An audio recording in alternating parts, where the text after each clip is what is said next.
നമസ്കാരം, ഞാൻ ഡോക്ടർ ബ്രിജേഷ്. സ്വാഗതം കരിയർ പാത്വേയിലേക്ക്. ഓസ്ട്രേലിയൻ മൈഗ്രേഷനുമായി ബന്ധപ്പെട്ട കാര്യങ്ങളാണ് നമ്മൾ ഈ വീഡിയോയിൽ മനസ്സിലാക്കുന്നത്. പ്രത്യേകിച്ച് എങ്ങനെ ഓസ്ട്രേലിയയിലേക്ക് മൈഗ്രേറ്റ് ചെയ്യാം, 2025 വരുന്ന മാറ്റങ്ങൾ എന്തൊക്കെയാണ്, അതല്ലെങ്കിൽ സാധാരണഗതിയിൽ 3 വർഷത്തിൽ കൂടുതൽ എക്സ്പീരിയൻസ് ഉള്ളവർക്കാണ് ഓസ്ട്രേലിയൻ മൈഗ്രേഷനിലേക്ക് എത്താൻ കഴിയുന്നു എന്നുണ്ടെങ്കിൽ, അതിൽ താഴെ എക്സ്പീരിയൻസ് ഉള്ളവർക്കും എങ്ങനെ ഈ ഓസ്ട്രേലിയ എന്ന സ്വപ്നത്തിലേക്ക് എത്താം, കാര്യങ്ങളൊക്കെയാണ് നമ്മൾ ഈ വീഡിയോയിൽ സൂചിപ്പിക്കുന്നത്. പ്രത്യേകിച്ച് ഈ എംപ്ലോയി സ്പോൺസർഷിപ്പിൽ എന്ന പേരിൽ നടക്കുന്ന തട്ടിപ്പുകളെക്കുറിച്ചും ഈ വീഡിയോയിൽ മനസ്സിലാക്കാം. ഈ കാര്യങ്ങളൊക്കെ നമ്മളുമായിട്ട് ഷെയർ ചെയ്യാൻ ഒരു എക്സ്പേർട്ട് നമ്മളോടൊപ്പം ജോയിൻ ചെയ്യുന്നുണ്ട്. ഓസ്ട്രേലിയൻ ഗവൺമെൻറ്റിന് തന്നെ ഓതറൈസ്ഡ് ആയിട്ടുള്ള ഒരു മാര ഏജൻറ്റ്, മലയാളിയായ ഒരു വ്യക്തിയിൽ നിന്ന് മനസ്സിലാക്കാം. നമ്മുടെ വീഡിയോകളിൽ കൂടെ തന്നെ ഒട്ടനവധി ആൾക്കാരെ ഈ ഓസ്ട്രേലിയ എന്ന സ്വപ്നത്തിലേക്ക് എത്തിക്കുവാൻ കഴിഞ്ഞിട്ടുള്ള ഇങ്ങനെയുള്ള ഒരു വ്യക്തിയിൽ നിന്ന് ഈ ഡീറ്റെയിൽസ് എല്ലാം മനസ്സിലാക്കാം. വീഡിയോയിലേക്ക് കിടക്കുന്നതിന് മുമ്പായിട്ടൊരു ചെറിയ കാര്യം, ഈ ചാനൽ ഇതുവരെയും സബ്സ്ക്രൈബ് ചെയ്തെങ്കിൽ ദയവായിട്ട് ഒന്ന് സബ്സ്ക്രൈബ് ചെയ്യുക. വീണ്ടും സ്വാഗതം കരിയർ പാത്വേയിലേക്ക്.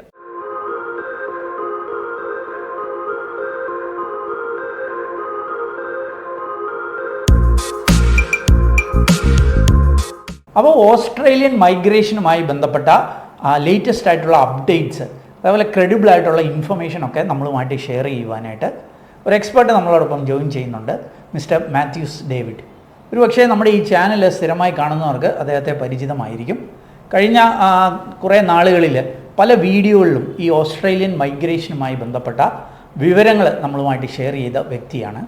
അദ്ദേഹം ഓസ്ട്രേലിയ ഗവൺമെൻറ്റിൻ്റെ ഓതറൈസ്ഡ് ആയിട്ടുള്ള മാര ഏജൻ്റാണ്. അതായത് ഓസ്ട്രേലിയൻ മൈഗ്രേഷൻ്റെ ലോ പ്രാക്ടീസ് ചെയ്യുന്ന, കഴിഞ്ഞ 8 ഇയേഴ്സായിട്ട് ഈ ഓസ്ട്രേലിയൻ മൈഗ്രേഷൻ ലോ പ്രാക്ടീസ് ചെയ്യുന്ന ഗവൺമെൻറ് ഓതറൈസ്ഡ് ആയിട്ടുള്ള ഒരു വ്യക്തിയാണ്. അങ്ങനെയുള്ള വളരെ റെയർ ആൾക്കാരിൽ ഒരാളാണ് മിസ്റ്റർ മാത്യൂസ് ഡേവിഡ്. ഇന്ന് മാത്രമല്ല, ഈ മേഖലയിൽ ഇന്ത്യയിലും ഓസ്ട്രേലിയയിലും UAEയിലും കാനഡയിലും ഒക്കെ പ്രവർത്തിക്കുന്ന അസറ്റ് മൈഗ്രേഷൻ്റെ ഡയറക്ടർ കൂടിയാണ്. അപ്പം മിസ്റ്റർ മാത്യൂസ് ഡേവിഡിൽ നിന്ന് ഈ കാര്യങ്ങൾ നമുക്ക് മനസ്സിലാക്കാം. ഓർക്കുക, ഇതിനു മുമ്പ് ഇതേപോലെയുള്ള പല വീഡിയോകളിലും നമ്മൾ ഈ കാര്യങ്ങളൊക്കെ അദ്ദേഹവുമായിട്ട് സംവദിച്ചിരുന്നു. അതിലൂടെ തന്നെ ഒട്ടനവധി കുട്ടികൾക്ക് അല്ലെങ്കിൽ ഒട്ടനവധി വ്യക്തികൾക്ക് ഓസ്ട്രേലിയ എന്ന സ്വപ്നഭൂമിയിലേക്ക് മൈഗ്രേറ്റ് ചെയ്യുവാനായിട്ട് ഇടയൊക്കെ ആയി കഴിഞ്ഞിട്ടുണ്ട്. അപ്പോൾ അദ്ദേഹത്തിൽ നിന്ന് ഈ കാര്യങ്ങളൊക്കെ നമുക്ക് മനസ്സിലാക്കാം. Mister Mathews, welcome to career path. Thank you. Mathews, നമ്മൾ കഴിഞ്ഞ വീഡിയോയിൽ ഈ ഓസ്ട്രേലിയൻ മൈഗ്രേഷനുമായി ബന്ധപ്പെട്ട് എലിജിബിലിറ്റി പൊതുവേ ഉള്ളതൊക്കെ സൂചിപ്പിച്ചിരുന്നു. അപ്പോൾ അതിലൊരു കാര്യം പറഞ്ഞത്, മിനിമം 3 ഇയേഴ്സ് എങ്കിലും ഒരു എക്സ്പീരിയൻസ് വേണമെന്നാണ് സൂചിപ്പിച്ചത്. അപ്പോൾ അതിൻ്റെ ഒരു വീഡിയോയുടെ ഒരു റെസ്പോൺസ് എന്ന നിലയിൽ കമൻറ്റിലും അല്ലാതെയൊക്കെ പലരും ചോദിച്ചിരുന്നു, 3 ഇയേഴ്സ് ഇല്ലാത്തവർക്ക് ഓസ്ട്രേലിയയിലേക്ക് മൈഗ്രേറ്റ് ചെയ്യുന്നതിന്, പഠനമല്ല മൈഗ്രേറ്റ് ചെയ്യുന്നതിനുള്ള എന്തെങ്കിലും ഓപ്ഷൻസ് ഉണ്ടോ എന്ന് ചോദിച്ചു. അങ്ങനെ എന്തെങ്കിലും ഓപ്ഷൻസ് ഉണ്ടെങ്കിൽ ഒന്ന് സൂചിപ്പിക്കാമോ? തീർച്ചയായിട്ടും. നമ്മൾ ഈ 3 വർഷത്തെ കേസ് പറയുന്നത് അവർക്കൊരു 5 പോയിന്റ് അതിൽ നിന്ന് കിട്ടുമെന്നുള്ളത് കൊണ്ടാണ്. പക്ഷെ പല ഒക്കുപേഷനും 3 വർഷം ഇല്ലാതെ മൈഗ്രേറ്റ് ചെയ്യാൻ സാധിക്കും. ഒരു എക്സാമ്പിൾ പറഞ്ഞു കഴിഞ്ഞാൽ social workers, psychologist, nurses, doctors, ഇവർക്കൊക്കെ 3 വർഷം നിർബന്ധമല്ല. കാരണം ഇത് ഹൈലി ഡിമാൻഡിങ് ഒക്കുപേഷനാണ്. അതല്ലാതെ തന്നെ ഇപ്പം നമുക്ക് റീസെന്റ് നമ്മൾ അന്ന് ലാസ്റ്റ് വീഡിയോയിൽ സംസാരിച്ച പോലെ മെയ്ഡ്സ് വിസ, അത് 30 വയസ്സിൽ താഴെ, എക്സ്പീരിയൻസ് നീഡഡ് അല്ല. വർക്കിംഗ് ഹോളിഡേ വിസ കൊടുക്കുന്നുണ്ട്, അതിനും എക്സ്പീരിയൻസ് റിക്വയർഡ്. മെയ്ഡ്സ് എന്ന് പറഞ്ഞ ഒരെണ്ണം ഫ്രഷേഴ്സിനും ജസ്റ്റ് കംപ്ലീറ്റ് ചെയ്തോളൂള്ള ഒരു അവസരമായിരുന്നു അല്ലേ? പക്ഷെ അത് ഡിസംബറിൽ അത് കഴിഞ്ഞു, ഫ്യൂച്ചറിൽ വരും. എവറി ഇയർ അങ്ങനെ ഉണ്ട്. അതേപോലെ ഈ വർക്കിംഗ് ഹോളിഡേ വിസ എന്നുള്ള ഓപ്പർച്യൂണിറ്റി അവിടെ എക്സ്പീരിയൻസ് ആവശ്യമില്ല. അതൊരു ടോട്ടൽ നമ്പർ ഓഫ് അലോക്കേഷൻ ആണ് വരുന്നത്. പക്ഷെ ഇത് പറഞ്ഞ പോലെ എക്സ്പീരിയൻസ് അല്ല, ഇതൊരു ബാലറ്റ് പ്രോസസ്.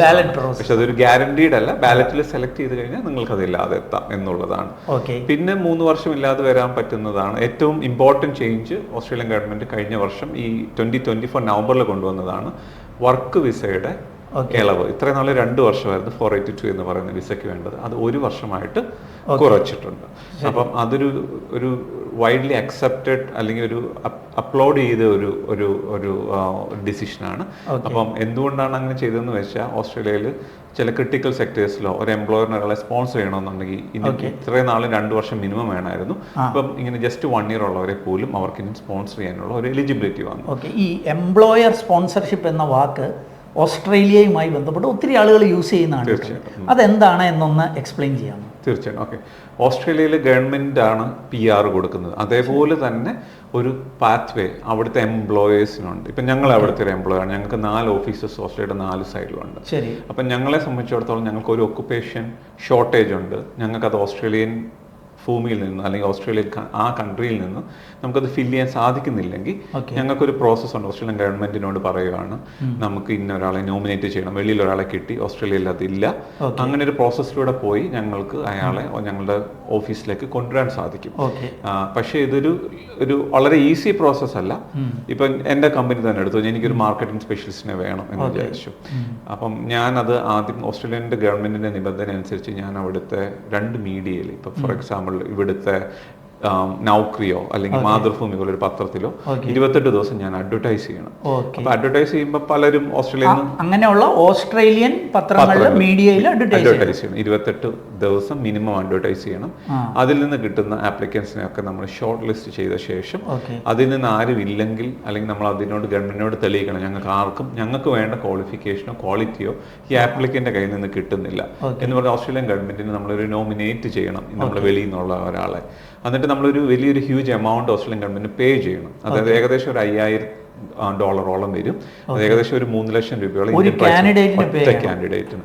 ആ പൈസ നമ്മൾ ഓസ്ട്രേലിയൻ ഗവൺമെന്റിന് അടയ്ക്കണം വെളിയിൽ നിന്ന് ഒരാളെ കൊണ്ടുവരുന്നതിന്റെ ഭാഗമായിട്ട്. ആ പൈസയാണ് ഓസ്ട്രേലിയ അവിടുത്തെ വിദ്യാഭ്യാസ മേഖലയിൽ സ്പെൻഡ് ചെയ്യുന്നത്. എങ്കിൽ മാത്രമേ നിങ്ങൾക്ക് ഒരാളെ ഇന്ത്യയിൽ നിന്ന് അല്ലെങ്കിൽ മറ്റൊരു രാജ്യത്തിൽ നിന്ന് എടുക്കാൻ പറ്റും, നോമിനേറ്റ് ചെയ്യാൻ പറ്റും. അതാണ് എംപ്ലോയി സ്പോൺസർഷിപ്പ്. അതാണ് ആ ഒരു പ്രോസസ്സാണ് എംപ്ലോയി സ്പോൺസർഷിപ്പ്. അപ്പൊ ഇവിടെ നമ്മുടെ വൈഡ് ആയിട്ട് നമ്മുടെ ഇന്ത്യയിൽ കേരളത്തിലും ഒക്കെ എംപ്ലോയി സ്പോൺസർഷിപ്പിൽ ഈ വെയർ ഹൗസ് ജോലി ഇങ്ങനെയൊക്കെ പല ജോലികളുമായിട്ട് ഓസ്ട്രേലിയയിലേക്ക് അവസരം എന്ന് പറഞ്ഞ് കാണാറുണ്ട്.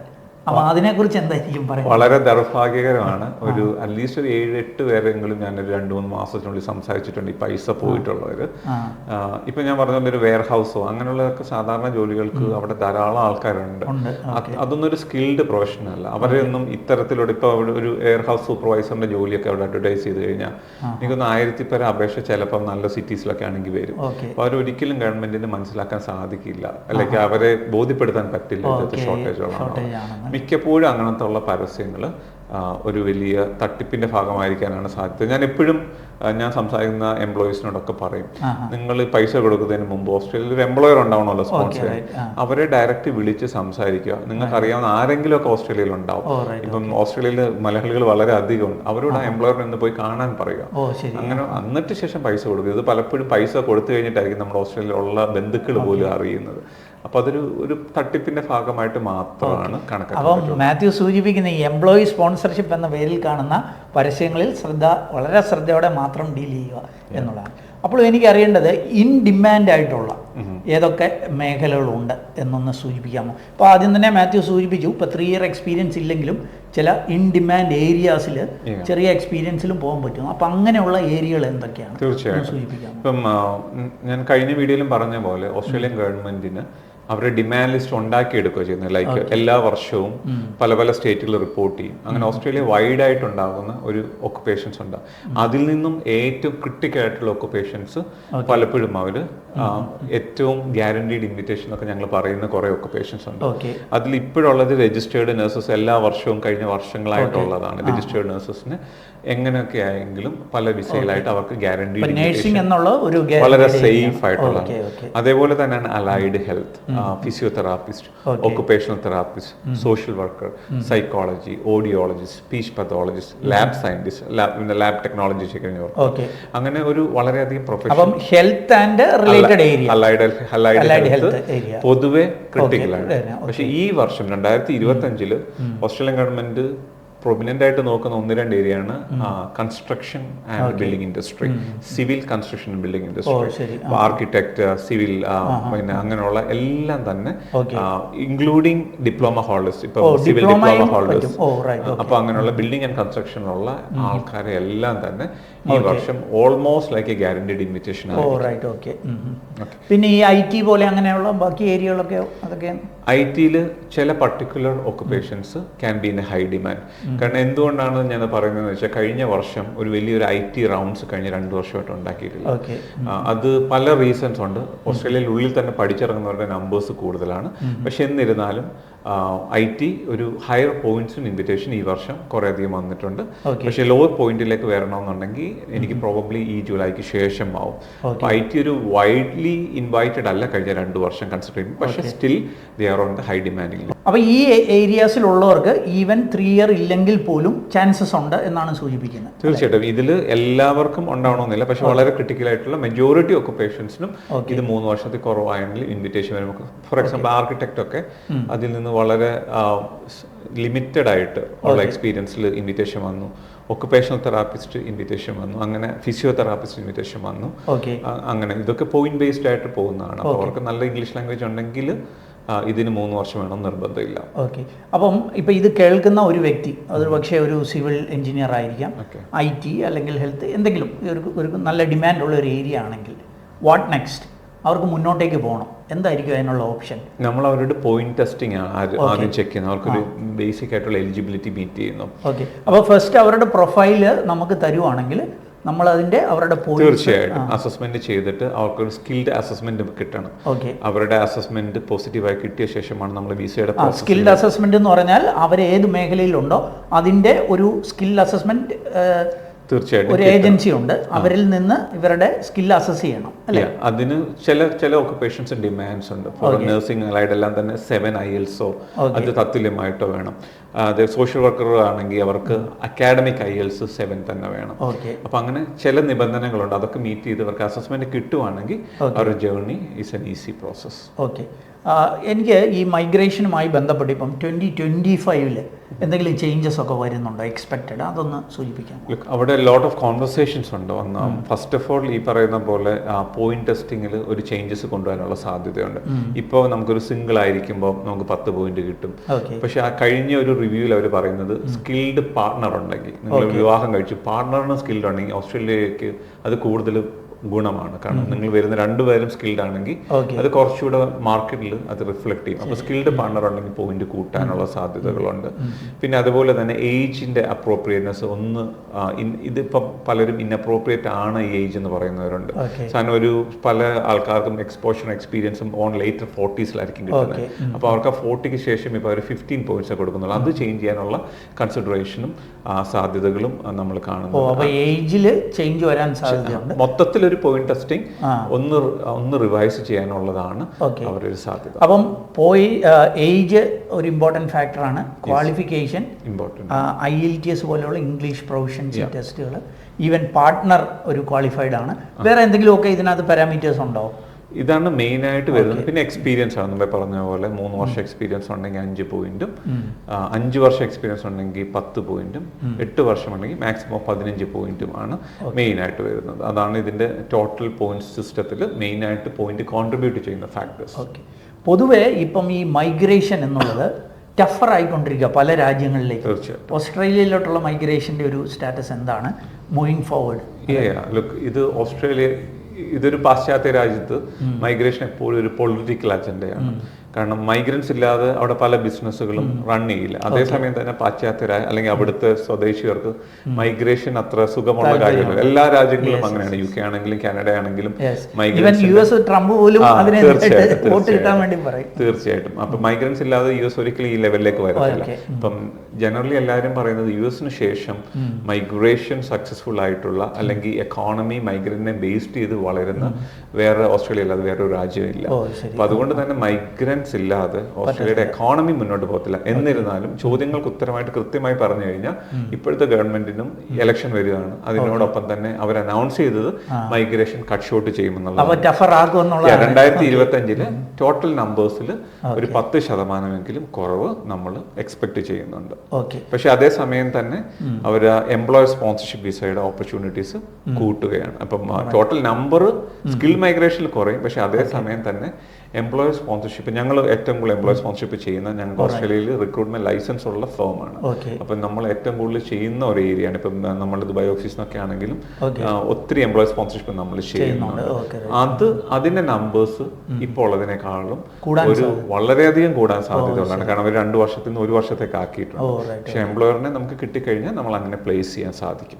പക്ഷെ ജനറൽ സ്കിൽ മൈഗ്രേഷൻ്റെ അകത്ത് പൊതുവെ ഒരു 10% കുറവ്, അത് ഒരു വലിയ രീതിയിൽ രീതിയിൽ ഇന്ത്യൻ കാൻഡിഡേറ്റ്സിനെ അഫക്റ്റ് ചെയ്യാൻ സാധ്യത കുറവാണ്. കാരണം ഇന്ത്യൻ കാൻഡിഡേറ്റ്സിന് എപ്പോഴും പോയിന്റ് ടെസ്റ്റിങ്ങിൽ കൂടുതലാണ്. കാരണം ഇംഗ്ലീഷ് ലാംഗ്വേജിലാണെങ്കിലും എക്സ്പീരിയൻസിലാണെങ്കിലും മിനിമം ഓഫ് ബാച്ചലർ ഡിഗ്രി ആണെങ്കിലും നമ്മുടെ കുട്ടികളൊക്കെ ഒരു 25 ഏജിനുള്ളിൽ തന്നെ ഒരു at least master degree plus 5 years of experience അല്ലെങ്കിൽ 3 years പ്ലസ് എക്സ്പീരിയൻസ് ഉള്ളതാണ്.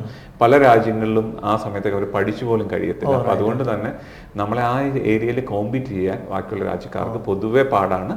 സോ എൻ്റെ ഒരു എക്സ്പെക്ടേഷനിൽ ഇന്ത്യൻസിന് ഇത് വലിയ രീതിയിൽ അഫക്റ്റ് ചെയ്യത്തില്ല. പക്ഷേ അത് ഇന്ത്യൻ മാത്രമല്ല, പക്ഷെ ഇന്ത്യയാണ് വൺ ഓഫ് ദ മേജർ കൺട്രിയാണ് മൈഗ്രേഷൻ എന്നുണ്ടെങ്കിലും ബാക്കിയുള്ള രാജ്യങ്ങളിലായിരിക്കും പൊതുവെ ഇത് അഫക്റ്റ് ചെയ്യാൻ സാധ്യതയായിട്ട് കാണുന്നത്.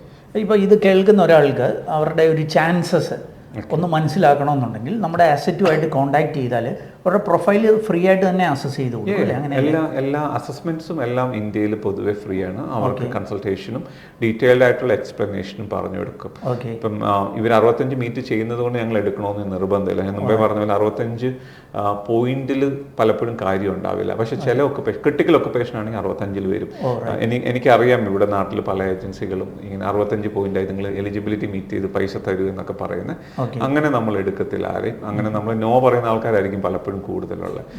ചില ക്രിട്ടിക്കൽ അല്ലാത്ത ഒക്കുപേഷൻസ് IT 65 പോലും ഇൻവിറ്റേഷൻ വരുന്നത് വളരെ കുറവാണ്. അല്ലെങ്കിൽ അത്രയ്ക്ക് ഇപ്പൊ ഫോർ സെക്യൂരിറ്റി സ്പെഷ്യലിസ്റ്റ് ഒക്കെ ആണ്, അങ്ങനെയൊക്കെ ആണെങ്കിൽ മാത്രമാണ് പിന്നെയും കുറച്ച്, അതും 65 വരില്ല.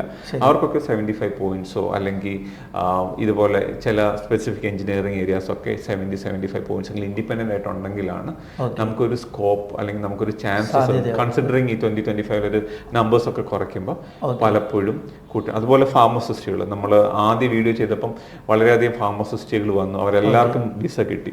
പക്ഷേ അതേപോലെ തന്നെ ഇപ്പോൾ കൂടുതലായി ആൾക്കാർ ക്യാപ്സ് പാസ്സായി വന്നു കഴിഞ്ഞപ്പം ഇപ്പം നമുക്ക് അവരെ ഉൾക്കൊള്ളാനുള്ള സിസ്റ്റം ഇല്ല. അപ്പം അതുകൊണ്ട് തന്നെ ഞങ്ങൾക്കൊരു 9 പേര് ഇപ്പോഴും വെയിറ്റിംഗ് ആണ് ഇൻവിറ്റേഷൻ കിട്ടാൻ വേണ്ടി കഴിഞ്ഞ റൗണ്ടിലുള്ള. അപ്പം അതുകൊണ്ട് ഇനി പുതിയ ആൾക്കാരെ എടുക്കണം എന്നുള്ളത് തന്നെ ഞങ്ങളിങ്ങനെ ഡബിൾ ആയിട്ട് ചിന്തിച്ചുകൊണ്ടിരിക്കുകയാണ്. കാരണം അങ്ങനെ ചില കാര്യങ്ങൾ മറിഞ്ഞുകൊണ്ടേയിരിക്കും. പക്ഷെ പൊതുവെ 2025 അങ്ങനെ അധികം ടഫായിട്ടൊന്നും ഞങ്ങൾക്ക് ഫീൽ ചെയ്യാറില്ല. ഇൻവിറ്റേഷൻസ് 2024 കൂടുതലാണ് ഞങ്ങൾക്ക് ഈ പ്രാവശ്യം കിട്ടുന്നത്.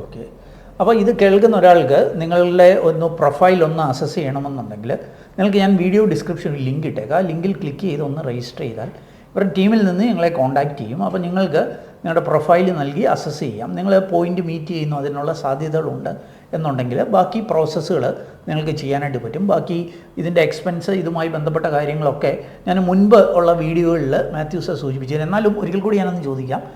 2 ചോദ്യം. ഒരു ചോദ്യം, വൈ അസറ്റ്? ഇതിന് ഒത്തിരി ഏജൻസികളും ഒക്കെ ഉണ്ട്. എന്തുകൊണ്ട് നമ്മളെ കൺസിഡർ ചെയ്യണം? ഓഫ് കോഴ്സ് കുറേ മാര ഏജൻസ്, മാത്യൂസ് ഉൾപ്പെടെയുള്ള ഗവൺമെൻറ് ഓതറൈസ്ഡ് ആയിട്ടുള്ള ഏജൻസ് ഉള്ള വളരെ ചുരുക്കം സ്ഥാപനങ്ങളിലൊന്നാണ് അസറ്റ് എന്നുള്ളത്. അതല്ലാതെ വേറെ എന്തെങ്കിലും ഒരു why should A candidate consider asset? അതിനൊരു മറുപടി പറയാനാണ്. ഈ മാര തന്നെയാണ് ഏറ്റവും ഇമ്പോർട്ടൻറ്റ്. നമുക്ക് 5 പേര് സൗത്ത് ഇന്ത്യയിലെ സൗത്ത് ഇന്ത്യൻ മൈഗ്രേഷൻ ഫോമിൽ ഓസ്ട്രേലിയയിൽ ഇത്രയും മാര നമ്മൾ പറയുന്നത് biggest south Indian immigration form എന്നുള്ളത്. കേരളത്തിൽ തന്നെ നമ്മൾ എണ്ണം എടുത്തു കഴിഞ്ഞാൽ ഒരു 5 അല്ലെങ്കിൽ 10 താഴെ മാത്രമാണ് രജിസ്റ്റേർഡ് ഫോംസ് ഉള്ളൂ. ബാക്കി എല്ലാവരും തന്നെ രജിസ്ട്രേഷൻ ഇല്ലാതെ ചെയ്യുന്നതാണ്. ഇപ്പം ഓസ്ട്രേലിയൻ ഇമിഗ്രേഷൻ വെബ്സൈറ്റിൽ നമ്മൾ സെർച്ച് ചെയ്ത് കഴിഞ്ഞാൽ എൻ്റെ ആണെങ്കിൽ എൻ്റെ പേര് അല്ലെങ്കിൽ അസറ്റിന്റെ പേര് അടിച്ചാൽ നമ്മുടെ എല്ലാ ഓഫീസേഴ്സും അതിൽ വരും. അപ്പം ഇവർ നമ്മളെ മലയാളീസ് ഉണ്ട്, 5 പേരിൽ 3 പേരും മലയാളികളാണ്. ആശ കോഴിക്കോടാണ്. അപ്പൊ ഈ ഓരോ പ്രൊഫൈലും മാര ഏജന്റ് എടുത്ത് വരും അല്ലേ? അല്ലാതെ നമ്മൾ ചെയ്യില്ല. അതുകൊണ്ടാണ് ഇത്രയും പേര് എടുത്ത് വെച്ചേക്കുന്നത്. പലപ്പോഴും വലിയ ഏജൻസികളൊക്കെ ഒരാളെ വെച്ചിട്ടാണ് ഇത് റൺ ചെയ്യുന്നത്. പക്ഷെ അവർക്ക് കാണാൻ പോലുള്ള സമയമില്ല. അപ്പൊ അതുകൊണ്ട് തന്നെ ഇമ്പോർട്ടന്റ് ആണ് നമ്പർ ഓഫ് മാറ ഏജൻസ് ഇൻ എ ഫോം. നമ്മൾ വളരുന്നതനുസരിച്ചിട്ട് മാറ ഏജൻസ് കൂടിക്കൊണ്ടിരിക്കും. ഇപ്പൊ തന്നെ ലോയിഡ് ഇന്റേൺഷിപ്പ് ചെയ്യുന്ന 2 പേര് നമ്മുടെ കൂടെ ഉണ്ട്. അവർ പാസ്സായി അവരും നമ്മുടെ കൂടെ ഒപ്പം ജോയിൻ ചെയ്യും. അങ്ങനെയാണ് ഫോം. സോ വൈ അസറ്റ് എന്നുള്ളത് ഏറ്റവും ഇമ്പോർട്ടൻ്റ് ആയിട്ട് നമ്മൾ എല്ലാ ഏജൻസി വരുന്നവരെല്ലാം എടുക്കില്ല. നിങ്ങൾക്ക് സാധ്യത ഉണ്ടെന്ന് ഞങ്ങൾക്കും തോന്നണം, നിങ്ങൾക്ക് ഉറപ്പുണ്ടെങ്കിൽ മാത്രമാണ്. അങ്ങനെ അവർക്ക് ഉറപ്പുണ്ടെങ്കിലും നമ്മൾ എടുക്കാറുള്ളൂ. ഇതുവരെ നമ്മുടെ സ്കിൽഡ് മൈഗ്രേഷൻ ഒരു വിസ പോലും നമുക്ക് റെഫ്യൂസ് ആയിട്ടില്ല. We have 100% success rate in visas. Similar in 482 അങ്ങനെ എംപ്ലോയി സ്പോൺസർഷിപ്പിലും നമുക്ക് വിസ റിഫ്യൂസൽസും കാര്യങ്ങളും ഒന്നുമില്ല. പിന്നെ നമ്മൾ ഈ പറയുന്ന പോലെ ഓസ്ട്രേലിയൻ ബേസ്ഡ് ഏജൻസിയാണ്. ഇവിടെ നമ്മുടെ ഓസ്ട്രേലിയയിൽ എവിടെയൊക്കെ നമുക്ക് ഓഫീസുകൾ? നമുക്ക് Brisbane, Darwin, Melbourne and Perth, ഇതെല്ലാം മാറ ഏജൻസികളാണ്. യുഎഇയിൽ ദുബായിലുണ്ട്. കേരളത്തിൽ തിരുവനന്തപുരം, കൊച്ചി, കോയമ്പത്തൂർ ആൻഡ് പൂനെ, ഇത്ര സ്ഥലങ്ങളുണ്ട്. പിന്നെ കാനഡയിൽ കാനഡിയൻ നമ്മുടെ ലോയർ അവിടെയുണ്ട്. കനേഡിയൻ മൈഗ്രേഷനും ചെയ്യുന്നുണ്ടല്ലേ? കാനഡയുടെ ഞാനല്ല ചെയ്യുന്നത്, ട്രീസയാണ്. Treesa based in Saint Catharine. Okay. അതേപോലെ എഡ്യൂക്കേഷൻ സർവീസസും ഉണ്ട് അല്ലേ? എഡ്യൂക്കേഷൻ ഉണ്ട്. എഡ്യൂക്കേഷൻ നമ്മൾ ഈ പറഞ്ഞ പോലെ മൈഗ്രേഷൻ വന്ന ശേഷം അവിടെ കുട്ടികൾ വന്നിട്ട് PR-ലേക്ക് സ്ട്രഗിൾ ചെയ്യുന്ന കണ്ടപ്പോഴാണ് ഇവരൊരു റൈറ്റ് ഗൈഡൻസ് അല്ല കൊടുക്കുന്നതെന്ന് മനസ്സിലാക്കിയാണ് നമ്മൾ എഡ്യൂക്കേഷൻ സ്റ്റാർട്ട് ചെയ്തത്. Most of the universities we have a direct partnership. നമ്മളത് സ്റ്റുഡൻ്റ് ആയിട്ട് വരുമ്പോൾ ഉള്ള ഗുണം എന്ന് പറഞ്ഞാൽ because we are a migration form, നമ്മൾ അവരെ റൈറ്റ് ആയിട്ട് ചൂസ് ചെയ്യും. PR-ന് എലിജിബിൾ ആയിട്ടുള്ള കോഴ്സ്, സ്ഥലം രണ്ടും ഇമ്പോർട്ടൻ്റ് ആണ്. എന്ത് പഠിച്ചു എന്നുള്ളതിലല്ല, ഏത് യൂണിവേഴ്സിറ്റി ആൻഡ് ഏത് സ്ഥലമാണ് സപ്പോർട്ട്. നമ്മുടെ പഠിച്ചാൽ മാത്രമാണ് PR ഉള്ളൂ. അൺഫോർച്ചുനേറ്റ്ലി ഓസ്ട്രേലിയയിൽ നിന്ന് വളരെയധികം കുട്ടികൾ തിരിച്ചു വന്ന് തുടങ്ങി. അങ്ങനെയുണ്ട്. So why asset is because we don generally നമ്മളെല്ലാവരും എടുക്കുന്നവർക്ക് നമുക്ക് നമ്മുടെ ഗ്യാരണ്ടി പോലെ കൊടുക്കുന്ന ഒരു സിസ്റ്റമാണ് നമുക്ക് നിങ്ങൾക്ക് കിട്ടാൻ സാധ്യതയാണ്. പിന്നെ 2 മാത്രമാണ് മാനേജ് ചെയ്യുന്നത്. ഓക്കെ. അപ്പോൾ ഇത് നിങ്ങൾക്ക് ഈ ഒരു അവസരത്തെക്കുറിച്ച് കൂടുതൽ അറിയണമെന്നുണ്ടെങ്കിൽ ഈ അസറ്റ് മൈഗ്രേഷനുമായിട്ട് കോൺടാക്ട് ചെയ്യാം. അവരുടെ ഇന്ത്യയിലെ നമ്പേഴ്സൊക്കെ ഞാൻ വീഡിയോയിൽ നൽകുന്നു, അല്ലെങ്കിൽ വീഡിയോ ഡിസ്ക്രിപ്ഷൻ നൽകുന്നു. ഞാൻ മുമ്പ് സൂചിപ്പിച്ച പോലെ വീഡിയോ ഡിസ്ക്രിപ്ഷനിൽ ലിങ്ക് നൽകിയേക്കാം. അതിൽ രജിസ്റ്റർ ചെയ്താൽ ഇവരുടെ ടീമിൽ നിന്ന് തന്നെ നിങ്ങൾക്ക് കൂടുതൽ വിവരങ്ങൾ അറിയുവാനായിട്ട് കഴിയും. ഏതായാലും ഈ ഒരു വീഡിയോ, ഓസ്ട്രേലിയൻ മൈഗ്രേഷനുമായി ബന്ധപ്പെട്ട ഈ ഒരു വീഡിയോ നിങ്ങൾ പൂർണ്ണമായിട്ട് കണ്ടതിലുള്ള നന്ദി അറിയിക്കട്ടെ. ഈ കാര്യങ്ങളെ ഷെയർ ചെയ്ത മിസ്റ്റർ മാത്യൂസിനോടുള്ള നന്ദി അറിയിക്കട്ടെ. വീഡിയോ ഇഷ്ടപ്പെട്ടാൽ ഒന്ന് ലൈക്ക് ചെയ്യൂ. അതേപോലെ നിങ്ങളുടെ പരിചയക്കാർ ഓസ്ട്രേലിയൻ മൈഗ്രേഷനൊക്കെ തേടുന്നവരുണ്ടായി, പ്രത്യേകിച്ച് ഒതൻറ്റിക് ആയിട്ട് അല്ലെങ്കിൽ വളരെ ക്രെഡിബിൾ ആയിട്ടുള്ള ഇങ്ങനെയുള്ള ഇൻഫർമേഷൻ ഷെയർ ചെയ്യുന്ന ഈ വീഡിയോസൊക്കെ ഷെയർ ചെയ്യാനായിട്ട് മറക്കല്ല്. ചാനൽ ഇതുവരെയും സബ്സ്ക്രൈബ് ചെയ്തെങ്കിൽ ഒന്ന് സബ്സ്ക്രൈബ് ചെയ്യുക. ഏറ്റവും ശുഭകരമായ ഒരു ഭാവി കരിയർ നേർന്നുകൊണ്ട് നിർത്തട്ടെ. നന്ദി, നമസ്കാരം.